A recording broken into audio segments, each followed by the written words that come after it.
नमस्ते दीदी और भैया।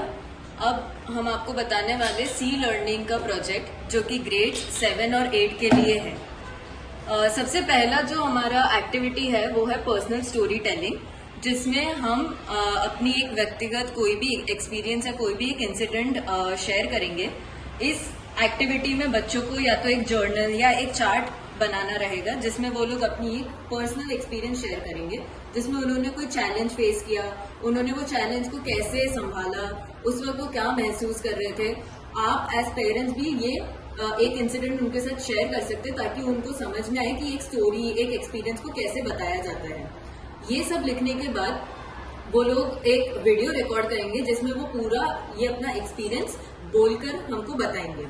एक बार स्कूल खुलने के बाद ये वीडियोस दीदी और भैया कलेक्ट करेंगे और उसके बाद हम लोग पूरी क्लास के साथ आपस में शेयर करेंगे कि हमने क्या चैलेंजेस फेस किए और क्या हमको महसूस हुआ था उस टाइम पर। अंत में ये एक्टिविटी में स्कूल में ही हम लोग एक रिफ्लेक्शन कराएंगे जिसमें हम उनसे पूरी एक्टिविटी का एक्सपीरियंस पूछेंगे कि उनको ये एक्टिविटी कैसी लगी। तो जो हमारा पहला एक्टिविटी है वो कंपलसरी है, ये सबको ही करना है। रिपीटिंग अगेन कि आप एज पेरेंट्स भी अपना कोई एक एक्सपीरियंस शेयर कर सकते हैं और बच्चों के साथ मिल बांटकर ये बातें कर सकते हैं। दूसरा एक्टिविटी है हमारा gratitude journal and reflection. Gratitude मतलब आभार। इस एक्टिविटी में हम लोगों को हर दिन कोई भी 3 ऐसी चीजें बतानी है, बच्चों के साथ मिलकर बैठकर बात करनी है। किसी भी 3 चीज जो जिसके लिए आप आभार फील करते हैं, आभार व्यक्त करना चाहते हैं। वो कुछ भी हो सकता है, जैसे कि हमको आज खाने को मिला, या फिर हमको आज पहनने को मिला, या फिर किसी इंसान के लिए कि इसने मेरी मदद की तो उसके लिए मैं आभारी हूँ। तो ऐसे कोई भी 3 चीजें बच्चों के साथ आपको हर दिन नोट डाउन करनी है, या तो आप उनसे बात करके या फिर उसको लिख कर, जो वो डायरी बनाएंगे उसमें लिख करके भी नोट रिकॉर्ड कर सकते हैं। नहीं तो किसी एक चार्ट पे भी कर सकते हैं, या फिर एक कार्ड भी बना सकते हैं जिसमें थैंक यू नोट वो लिख रहे हैं किसी इंसान के लिए, किसी चीज के लिए। तीसरा एक्टिविटी जो है वो है एक्ट ऑफ काइंडनेस, जिसमें हर दिन 5 कोई भी act of kindness. Act of kindness मतलब कोई भी ऐसी एक्शन जिससे आप किसी को मदद कर रहे हैं, किसी को हेल्प कर रहे हैं।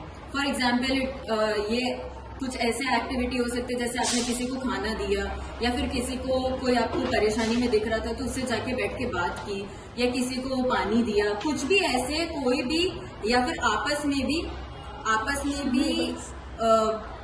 आपने एक दूसरे को मदद की। ऐसे कोई भी 5 एक्टिविटीज आपको करने, कोई भी 5 एक्ट्स करने हैं और उसमें से 3 एक्ट आपको रिकॉर्ड करने हैं। 3 एक्ट आपको रिकॉर्ड करने हैं।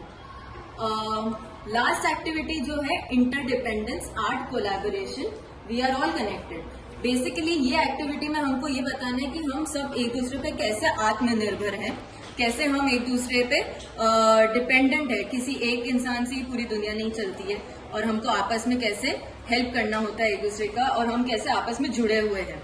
तो इस चीज के लिए भी आप एक चार्ट बना सकते हैं, एक प्रोजेक्ट बना सकते हैं, या तो चार्ट बना सकते हैं, या पेंटिंग कर सकते हैं, या कोई स्कल्पचर बना सकते हैं, मतलब क्ले का या पेपर मैशी, ओरिगेमी, इन सब चीजों का कुछ एक प्रोजेक्ट जैसा बना सकते हैं जिसमें हम ये दर्शा रहे कि हम कैसे आपस में आत्मनिर्भर हैं।